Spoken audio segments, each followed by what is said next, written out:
Good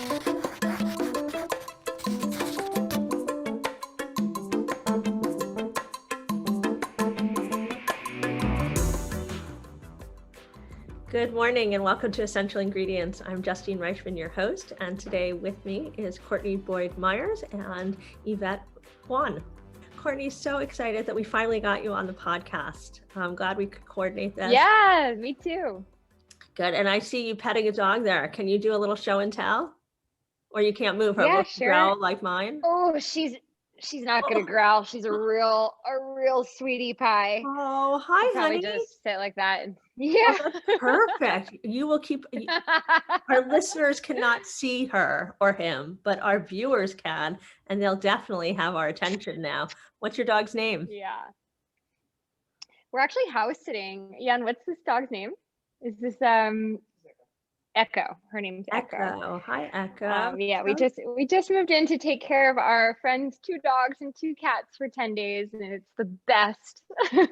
That's so wonderful. Wonderful. So tell us, you told us you're house sitting. Where are you house sitting?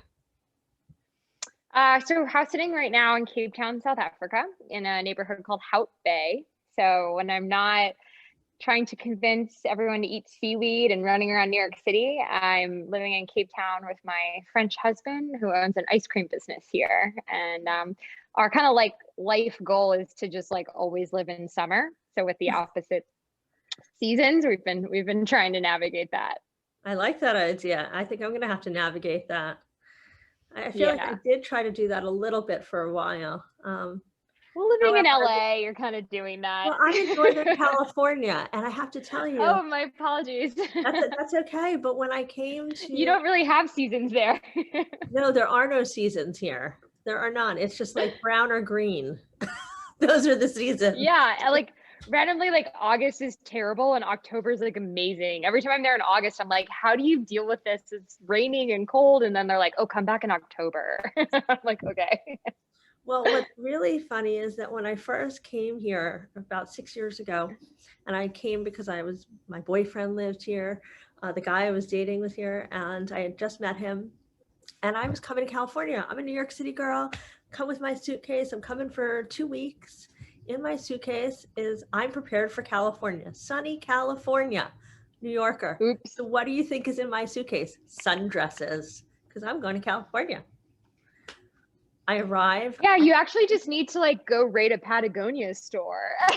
Yeah, but I'm from New York City. Yeah, no, I did not want to go to Patagonia. That's like a little too outdoorsy for me. Think fashion. Like I do not. Athleisure is not my idea of fashion on a daily basis. That's my idea of fashion. San Francisco doesn't have any fashion. It literally looks like people go in their closets and like roll around in as many layers as they can. And then they're like, all right, I'm ready to go hiking or to a party. So anyway, for 2 weeks, I'm freezing. I have the coat that I came in that I thought was like that mid-weight coat. So it didn't really work for New York when I was going to land, but likewise, it didn't work when I got here either because it was too lightweight because I didn't know how cold it was going to be here. And then, of course, he lived in Marin, so there's no shopping here. No shopping. Except probably a Patagonia store. Yeah, there is. There's totally a Patagonia store, or there's an REI store, or North Face, or yeah. Anyway. Let's move on. I want to hear more about what you're doing. AKUA. Tell me about AKUA. Yeah, I can tell you, Miss New York. We're a very New York-based company. Not right now, Courtney. That's true. I think New York's not having a moment. Although I hear this whole like new outdoor indoor dining scene is quite the trip. Courtney, my dad sent me pictures last week having lobster outside in Brooklyn. Underneath heaters. Amazing. Good for him, right? The heaters are a whole controversy because before COVID, you weren't allowed to have those like outdoor heater lamps because you weren't allowed to have combustible things anywhere near a building in New York, which totally makes sense. But yeah, we were a really gritty, like Brooklyn-based company. We started with a couple employees. We started in this little like East Village lab, working with a chef on how to create meat alternative products made from ocean farmed kelp, which is so niche. And I'll tell you how we got here. I basically turned the corner on 30 and I said, you know, what's going to be my thing? Because I'd been in a career kind of like juggling phase where I was like always wanting to work on different projects and with different people and different companies. And I found that that gave me a lot of satisfaction and lit up like my, you know, like very kind of like ADD brain. And I started getting really serious about climate change, which I think a lot of very passionate, smart people have, which is amazing. And I started doing research around regenerative agriculture and this idea that we can grow food in a way that is positive and not, you know, demonstrative for the planet. And so we basically went out on this kelp farm. So this whole idea of like farming kelp is like very weird. And I was really into it. I was like, all right, we're going to grow seaweed in a farm in the ocean. Why? Okay. Seaweed's really sustainable in the sense that you're growing like tons of nutrient dense food at scale without using dry land, water, fertilizer, or feed, which is pretty different than like anything you and I have already had to eat or drink today. Right. And then the other cool part of it is you have this element of building a rainforest underwater, and you have any plant that grows through photosynthesis, it's sequestering carbon and nitrogen. Mm-hmm. So there's these couple reasons, and I just said, wow, this is very cool. And I just dove in and said, I'm going to create a business trying to get more people like you to eat ocean farmed kelp. Wow, I love that. So let's go back to the beginning. Let's talk a little bit about regenerative ocean farming. And can you explain that to listeners so that those that don't understand what that idea is, they can get a better understanding before we go further into the conversation? Yeah. So as your listeners probably know, there's all these like words that get hyped and overused, and you know, what's cool today won't be cool tomorrow. So just take it all with a grain of salt water, that is. And if you think about like, you know, a really long time ago, maybe 10 years, we were talking about like sustainability a lot. And now everyone's like, oh, don't say sustainability. And which is like crazy because they're just words. And so now the new term is regenerative. So it goes one step beyond sustainability. It's not just about sustaining the, you know, kind of status quo. It's about actually making something better than you found it when you're creating whatever it is. So with regenerative agriculture, you know, a lot of people talk about building farming systems where you're moving, you know, different crops in a crop rotation so that you're creating more soil health than when you first put that crop into the soil. And with regenerative aquaculture, we talk about thinking about a plot of ocean the way you would a plot of land and putting kelp there where it didn't exist before. And because you're putting plants there, you know, you're sequestering the carbon and the nitrogen, and that's actually leaving the ocean better than you found it. So it's called regenerative aquaculture. The ocean farming piece is pretty self-explanatory. It's in the ocean and you're farming it. And what's really important, especially for Californians near where you're living, is this difference between, well, a lot of people say, well, what do you mean you're making products from kelp? Because the kelp forests up in Monterey, you know, they're being depleted because, you know, all these sea urchins are eating them. And then the otters, so what about the otters? And I'm like, hold on, what we're doing is totally different. That's a wild kelp forest. What we're doing is we're planting our kelp, we're growing it in a nursery, we're putting it out on a rope, we're letting it grow for 6 months, and we're harvesting that, and we're turning that into our product. So we don't touch wild harvest. In fact, by farming, we're actually allowing, you know, all of the wild forest to just stay on its own. It doesn't even touch it. So that is regenerative ocean farming. Wow, I think that that really gives people a clear picture. So I appreciate you sharing that. And on a personal level, what are you hoping? What's the impact you're hoping to have on a global scale? So the long game. So I see what the short-term impact is, but what's your long game? Yeah, I mean, the long game is just like, for thousands of years, people have been eating seaweed all over the world. It is very much linked. If you type in like eating seaweed and like human brain development, and you go back like thousands of years, like really we sort of evolved from these coastal communities that were getting this like really high levels of like DHA and omega-3s that were, creating these big human brains we have today. And then like somewhere along the lines, we like stopped eating seaweed and like started eating like Big Macs and like cookies and like Frito-Lay and like all this overly processed food. But in Asia, where like their life expectancy is like at least like quite a bit further than the average American life expectancy, they like kept eating seaweed, and seaweed's a huge part of their diet, especially in like Japanese and Korean cultures. And so what my like big vision is for seaweed in general, and what we're doing with AKUA, is to, bring this like whole new form of food, like the algae plant kingdom, into the limelight in the States. Kind of in the same way you've seen like mushrooms become like really cool the past 5 or 7 years. I think the next 5 or 7 years are going to be all about macro and micro algae. Okay, so for our listeners out there who now really wants a kelp burger, because I know I do. That, don't you want your kelp burgers? So Can't just wait. for a mid little interlude here. So if anybody wanted to get a kelp burger, how would they get them now? Courtney, I just Yeah. think this is the appropriate time to let our listeners know. Of course. So let me back up just a minute though, because it's like, no, there's more to talk about. I just wanted to give them an opportunity. We're not finished talking. I just felt like I wanted to order one at this moment. We were like, I think most people would be like, wait, okay, so you're wanting more people to eat kelp, and then there's this kelp burger. So that's kind of when we were like, how do we get more Americans eating kelp? And we were like, well, obviously Americans love burgers, so let's do a kelp burger.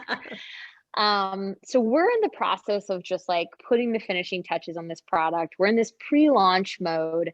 We're getting the product out to as many people as we can, but like our packaging's not ready, like the recipe's not finalized completely. So it is pre-launch. And the way you can get a kelp burger is if you follow @LifeAKUA, which is our company Instagram, and you DM us and you just say, hit me with the kelp burger link, and then we'll send it to you. So we've been making it a little bit tricky because we want people to, be engaged and really want it. And we're not ready to say that it's launched yet because the packaging's not done. And we really want to, hold that launch moment for April, probably around Earth Day, when we bring it to market. For our listeners, can you just spell out the Instagram handle just in case? Yeah, sure. So LIFE Life, and then AKUA AKUA. Wonderful. Well, I don't know about you, but I'm ready to go add a lot of kelp, which I already love kelp and I love seaweed. And I have since I'm a little girl. I remember going to the Japanese restaurants and eating it as I waited for, my sushi, just as a little snack. I used to ask them for little pieces of seaweed to just snack on. I was a big fan. Totally. Oh my God, you're making me want sushi so badly right now for dinner. And like we're having lasagna and it's so upsetting. I mean, I'm really excited for lasagna, but when you get sushi in your head, I hear you. I loved the seaweed salads too. And I was making them on my own a lot. And I was just like, I felt so energetic after I was eating seaweed. And I was thinking like, how is it only in these kind of, obscure Asian packages, and I have to go hunt it down at these Asian stores in New York? Like, it doesn't make any sense to me. This is a vegetable of the ocean, and we're like totally not giving it the opportunity it deserves to be a center of plate. It's true. I remember my favorite place to go get snacks as a kid was a store called Katagiri on 58th Street or 59th Street, underneath where the Roosevelt tram was. It was a little Japanese market, and they had all the little Japanese snacks, some sushi, and then you can get the good seaweed there. So I used to schlep my mom all the way over there to go get these packages of seaweed, because not all seaweed is created equal. So I don't know if you have a thought on that or a position on that, but I did at a very young age. Yeah, no, of course it's true. And, today, 98% of the seaweed that you buy in supermarkets is from Asia, and they don't have like as rigorous testing around, heavy metals, as an example, as we do in the United States. And so one of the things that we're really proud of at AKUA is we source 100% of our kelp, and, we'll always source our seaweeds from the United States, and specifically in Maine. We might branch out to Canada because Canadians definitely know what they're doing, and we might go to Norway because they're great too. And But for the moment, there's this incredibly growing ecosystem around locally produced seaweeds from Maine. And then Mhm. also Alaska, I'll shout them out. They've been doing some really interesting ocean farming stuff too. But yeah, I mean, why not have this like amazing new form of sustainable aquaculture right here in the United States? So, just to move on a little bit, because I know that not only are you an entrepreneur, you're an investor, and you're a marketer in the space. For the founders and the other entrepreneurs out there, are there maybe 3 or 4 tips that you could maybe share for the other folks, the other startup entrepreneurs in the space? Sure, like what kind of tips? Just like life Maybe tips? things that you think other startup entrepreneurs might benefit from hearing? Yeah, I mean, I think like, something that I've spent a lot of time studying is like different personality types, whether you're looking at like the Enneagram or the Myers-Briggs, or you're doing your star chart on CoStar. And so like everyone's very different in like what kind of tips that they need and will receive. But for me, the really like leading kind of guidepost in my life has just been about building community around the things that I do. So as an example, with AKUA, we launched on Kickstarter and, built this like really funky, like, amazing community there. And then now we're raising money through this platform called Republic. So like for $100, you can be an investor in AKUA. And, even taking a step back from that, just moving from like technology and startups to the food space, like I didn't know what I was doing. So I started a Facebook group called OMG CPG and just like added CPG people to it to like be able to ask them questions. And so I think that like, my number one piece of advice to people is to always look at, whenever they're like life transitions or they're, unsure of like what to do next, just to start with like, who's my community? Okay, I don't have one, then build one, and it could be as simple as inviting 6 people to a dinner party that you want to all meet. And then you're like that gatherer. And by creating value for other people, that value comes back like, 100x. So Yeah, community building's been really integral to my life and my career. And it's really one of those things where the more you give, the more you get back. I would agree. Um, yeah, and like doing a podcast like this is like 100% community building. Like every person you interview is now part of your community and feels like, wow, what an honor to have shared my story with you. And like any, sort of thing that I can do for you now, like, I'm going to pay it forward. Right. So there's a lot of ways to build community, not just dinner parties, but podcasts are a great one too. Um, so yeah, I mean, other tips that I think have guided my life is not to get like stuck in one place. So I've been like very nomadic from the age of maybe 24. And I really think that like getting a lease is the kind of like always one of the worst decisions I ever make. But obviously, like it's nice to have your own house and like all the things. But giving yourself the freedom, especially in your 20s. I mean, I'm now in my 30s, but like looking back as advice to just travel and explore. And thank God for 2020 in some ways, because like we've now totally thrown out the whole like we need an office to run a business thing, and like people can work from home and people can work from Cape Town or like wherever it is. And that kind of flexibility and freedom is so amazing. And Yeah, I hope that it continues. I Do would you want agree. a couple more life advices? No, I think that Yeah. that's great. I think that everybody has different tips that they share because everyone's had a different set of experiences. And the experiences you've had and what you've taken away from your journey is what you leave to other people, what you share with other people. And it's those Of set of course, yeah. experiences that you share, and different people will take with it and learn from it in different ways. So and this podcast is a way to share that.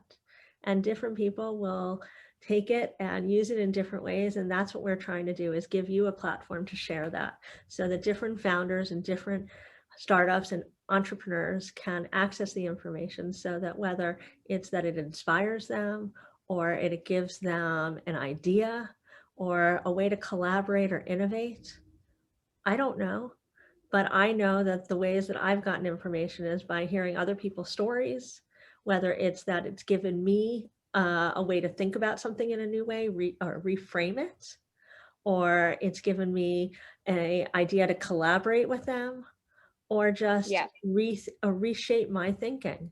So thank you for sharing that. I really appreciate it. And of hopefully course. the founders listening, the entrepreneurs listening will take something away from that and maybe innovate or collaborate or hopefully change the future of food. Because Or really give up that's their what lease we're in here New to York City. do. Exactly, exactly.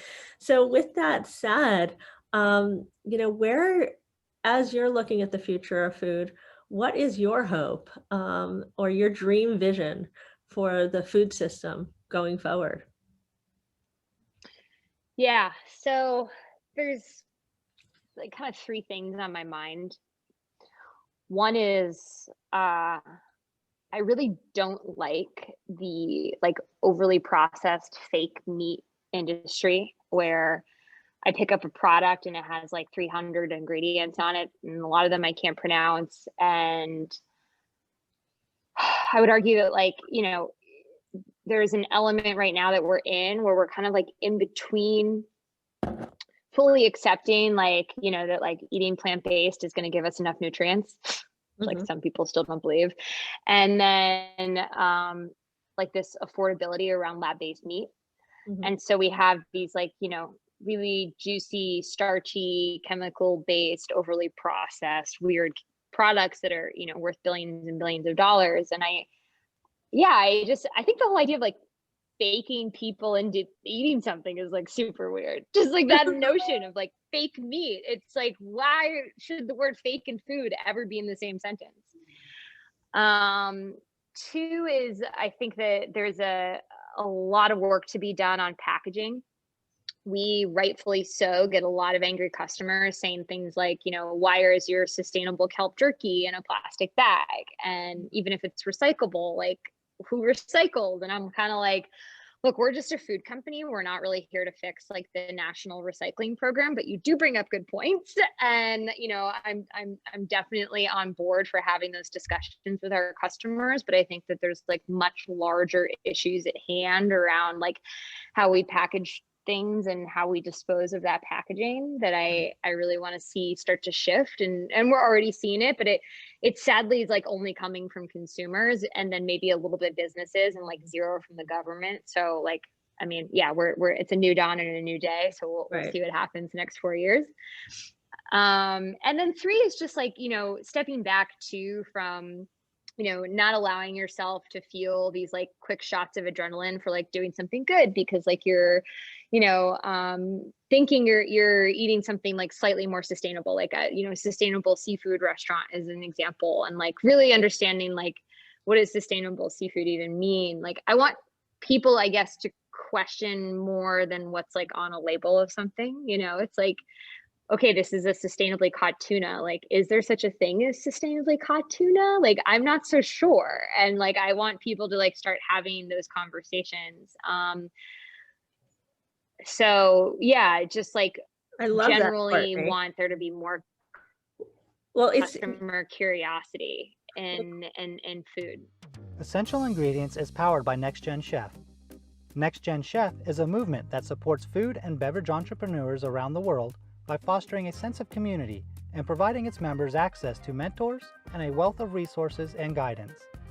Next Gen Chef feeds members with the knowledge they need to build better for you food and beverage businesses so the world can have greater access to healthier food, comprehensive food education, and increased affordability. If you like what you hear on this podcast, continue the conversation or ask new questions on the Next Gen Chef app, available in the Apple Store and Google Play. Follow Next Gen Chef on Instagram, LinkedIn, and Facebook at Next Gen Chef. Join Next Gen Chef and let's change the future of the food industry together. Courtney, that's really in line with what we're doing, which is all about education. And we're not here to change necessarily people's minds, but more to give them the information so that they can make more informed choices. My goal is not to tell you what to go out to buy, but it's to give you the information and to bring the experts on, so that at the end of the day, if you want to choose a kelp burger or an alternative protein because it resonates with you, that's your choice. I eat meat, I eat all sorts of things, and it's my choice. Maybe I've become more plant forward. Maybe I'm gonna, do all these different things, because as I invite these guests on, I too get more educated and can make more informed choices. So that's what we're really trying to do. Yvette, I feel like you have a question and I want to incorporate you into the conversation, because this is Yvette's passion too. She is all about alternative proteins, and I feel like this is where her jam is, and I want to make sure that she is really part of the conversation. So Yvette, can you lead us through this part of the conversation maybe and talk to some of those points? Yeah, definitely. Great point on consumer education and being mindful about what really is sustainable seafood. I'm sure you have watched End of the Line, the ocean health documentary that really, in the movie, there are investigative journalists calling up restaurants to ask them, where does your bluefin tuna come from, especially the high-end ones. And the movie uncovers like a whole labor abuse and ocean law violations practice across the world. Essentially no restaurants are able to elaborate or willing to share where their bluefin tuna comes from. So after watching that, a lot of consumers started calling up restaurants and doing that. So I think, yeah, definitely that is a great way to encourage end consumers to be more proactive in participating in this conversation and driving the change. And now we've talked a little bit about the grand vision. We can dive into the granularities of how to run a kelp business. So for example, from your experience, can you share with us what are some key areas of opportunities and challenges in the space of running kelp business? Yeah, so just also to say that I haven't seen End of the Line, so I definitely will. It sounds like a great film. And yeah, sustainably caught tuna is just like such a question mark. When it comes to, I think, like the kelp space in general, I think it's important to kind of just talk about seaweeds in general. I mean, macroalgae and microalgae, and within the macroalgae family, there's reds, greens, and brown seaweeds. And just to like trip you out a little bit, I had a breakfast this week with a seaweed biologist who told me that green seaweed, which is like if you're at the beach and you see like sea lettuce, it's more related to green colored plants on land, which I get, than a brown seaweed like a kelp, which is actually more related to a mushroom than to its green seaweed cousin. And that kind of just like flipped me out, because you think about like an evolutionary perspective of like, the entire, there's probably like 50,000 different kinds of edible seaweeds. Like we haven't even scratched the surface of getting edible seaweeds into like modern day cooking in the United States. And I'm looking at you, and you're Asian, and I'm gonna guess that you probably had a little more seaweed growing up than I did when my parents, would probably take me to like McDonald's on weekends. Your parents hopefully wouldn't. And it's just, so in terms of opportunities, like that question, like it's just about first, like pick a seaweed. There's 50,000 kinds. Like, get in there and get educated, start eating it, experimenting. Like this is just literally like, we're just getting started on like, the next kind of 20 years of like a seaweed revolution, in my opinion, my humble opinion. And then in terms of like challenges, I think that in an opportunity, it always comes to challenges, which is just the consumer education that's required to sort of tell people like, okay, well, what is seaweed? What is microalgae? What is macroalgae? Why does it matter? Oh, it's grown in the ocean. Oh, the ocean is scary. There's plastic in the ocean. Yeah, but like seaweeds, and so like that whole conversation, just opening up something so new is a challenge in itself. So you have to be really excited, brave, and also humble, and continually educating yourself. Supply chain issues, for sure. It's a small supply chain, but what's small is the actual like ocean farming of kelp supply chain. Ways to get seaweeds around the world, there's actually like thousands of ways. A lot of it is wild harvesting, but the more people that start getting into wild harvesting, there will be more people getting into the sustainable version of it, which is farming. So I think that, yeah, I mean, there's a lot of opportunities for more entrepreneurs to incorporate seaweeds into their food. It's very, very exciting. There are so many questions around what are the differences between wild kelp farming and wild harvesting versus cultivating farmed seaweed. I'm thinking of in terms of salmon, for example, there's wild-caught salmon and also cultivated farmed salmon, and they both have some challenges, but farmed salmon has been praised a lot recently, mostly for it's supplying majority of the consumer demand for salmon, even though occasionally some salmons can escape from the cages and interbreed with the wild salmon. And that is one of the key challenges in the space. You don't want to mess with the wild population. Well, I'll just pause you on sure. There. So basically, like if you're a very smart aquaculturist, you're actually like not farming a seaweed or a fish in a place or an environment where it shouldn't already be. So we see this a lot in aquaculture. Someone takes a seaweed from one part of the world and brings it to another part of the world, 100% is going to have repercussions. That's how we've like decimated so many of our natural plants on land, by doing just that by accident, by seeds coming over on planes and people's clothes. And then there's, an alien species that kind of, kills all of these native ones. And so it's the same thing with fish. Like, smart aquaculturists, if they're in business, they're recruiting scientists to advise on this. You don't farm fish in a place where that fish doesn't naturally grow. It's going to cause issues. And it's the same thing with sea plants as it is with sea animals. Okay, that's a great point. And I'm glad you pointed that out. Now, back to the umami bomb kelp. I'm Chinese, but I did grow up eating a lot of kelp. I think my favorite. Amazing. It's a very hearty soup. Just you boil kelp in the brown kind in the dashi. Yeah, exactly. Make dashi and then put a bit tofu chunks in it. It's very much like dashi. There is so much flavor into it, even though it sounds very light. So talking about kelp, we can buy it in the form of a burger that's very delicious. But what happens before that? You said you get your kelp from Maine, but what then? Yeah, what does that mean? So we've got this amazing group of all female ocean fishermen farmers who grow our kelp in Maine. They're this group called the Salt Sisters, and they actually are all in like recovery for alcoholism, and they've like found each other and they've gone out and they've started this ocean farm, and we buy most of their kelp on an annual basis. So we take that kelp basically from the dock. So it's grown in a nursery, it's put out on ropes, it grows, about a foot a month. And then after 6 months, it's harvested. And so this kind of 6 foot long kelp, it's put into barrels and it's taken to a processing center. There it's blanched, so it turns from brown to bright green. It's super beautiful.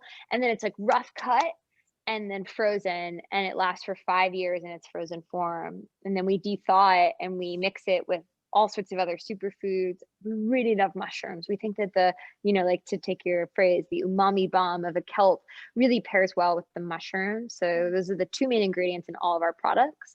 And we, mix this in essentially like the world's largest Vitamix into either the burger form, or we put it into custom molds and we make the kelp jerky with it. So this all happens up in Portland, Maine, where all of our products are made, and then it gets shipped out to the United States. Wow.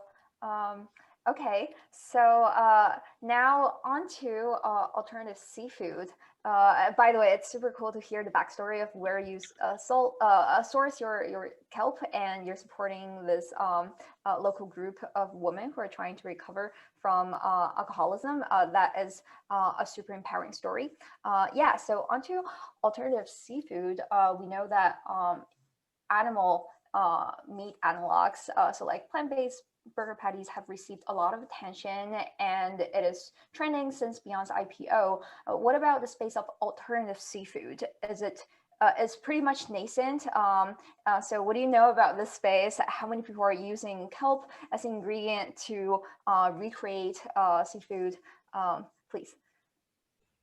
So one of my amazing mentors at AKUA, her name is Dominique Barnes. So she was one of the co-founders of New Wave Foods, and they're doing seaweed-based shrimp. Yep. And they just raised $18 million to do that. And Good Catch, they've raised $35 million to do all of their alternative tunas and more. There's a lot of these like really cool new alternative seafood companies coming to market. Seafood is, in my opinion, so much harder to replicate than like a meat burger or a meat sausage, etc. It's very technical, and when these guys figure it out, it's going to be amazing. So I'm a big fan of the alternative seafood space, probably like a bigger fan of that than I am of like the alternative meat space right now. Mostly because a lot of these companies are using algae, which I think is really cool. But yeah, it's highly, highly technical work. But if we can, there's a company called Finless Foods that has raised quite a bit of money that's replacing tuna. And if you imagine like going to a Nobu and ordering like a lab grown tuna, and we don't have to, overfish anymore, that'll be a really beautiful day. Sustainable. You can trust that. Yeah, that the cultivated seafood definitely is not illegally fished in international ocean areas. Yeah. So I just wanted to circle back on a couple of things as we come to the close of our podcast here, because we've gotten so much great information, and I really appreciate you taking the time to chat with us. I think we've gotten a lot of information about what you're doing, and I so appreciate you sharing your story, which was really interesting. We've gotten great information that you shared with us about how you got into this, some tips for our founders, and then just interesting information about kelp. And I just want to make sure that we get some information that we can share, which we're going to edit what I just said. Ling, please edit that. Like how I did that. Because I think that we're coming to an end here, and I just want to make sure that we can tie this up in a pretty little bow for our listeners. So with that said, Courtney, if our listeners wanted to connect with you, how might they be able to do that? I know that I wanted to invite you to join the Next Gen Chef app, which is who sponsors this podcast. And everyone, including you, can download it for free. So I hope you'll join that. And our listeners can definitely connect with you there. But outside of that, what's the best way for our listeners to connect with you? Honestly, there's two apps that I open up all day long. One of them is less embarrassing than the other. So the most embarrassing one is just the amount I'm on Instagram. So I'm at CBM. It could not be easier. CBM on Instagram, and you can just slide into my DMs. I'm still accepting those. And then, I'm also, I invested in a company called Public earlier this year. It's kind of like a really cool new age version of like a fidelity.com, like our parents used to trade stocks. And I've gotten really into public market investing over this like crazy year. And definitely can, chat with people there about, the future of the markets. So I would say Instagram or public.com are best ways to reach out. And you can message me on either of those platforms, and then we can move to email or, Zoom calls or whatever makes sense. Wonderful. I love that. I want to just thank you again for joining us on the podcast and for sharing your story, because I really enjoyed getting to know you, learning about AKUA, and hearing all about your journey. And we want to stay in touch. We want to hear where you're going next in your nomadic life and how that evolves. And equally, we want to stay tuned to learn more about your husband's ice cream and how that evolves. So maybe we'll have him on next, as we want to hear more about how that evolves. So thank you, Yvette, also for joining us. And I want to thank our listeners. So If those listeners out there enjoyed this podcast, please don't forget to subscribe to the Essential Ingredients podcast. It's available on all networks, iTunes, Spotify, whatever you choose to listen to your podcasts on. And again, these podcasts are made possible by Next Gen Chef. So don't forget to join the community. It's a free community right now. So upload your profile, connect with other like-minded individuals, and be part of the change as we work to build a better for you food system. So again, thank you all for joining us, and I hope to see you again here soon. To find out more about this episode of Essential Ingredients and access show notes, check out Next Gen Chef and choose podcast in the menu bar. If you like this episode, head to iTunes or Next Gen Chef's YouTube channel to subscribe. Learn more about Next Gen Chef, the platform that powers this podcast, by checking out our website, or visit us on Instagram, Facebook, and LinkedIn at Next Gen Chef. You can also check out my Instagram at Justine_Reichman. If you have thoughts about this episode or future episode ideas, leave us a comment at Next Gen Chef's YouTube channel or drop an email at team@nextgenchef.com. Thanks for joining us.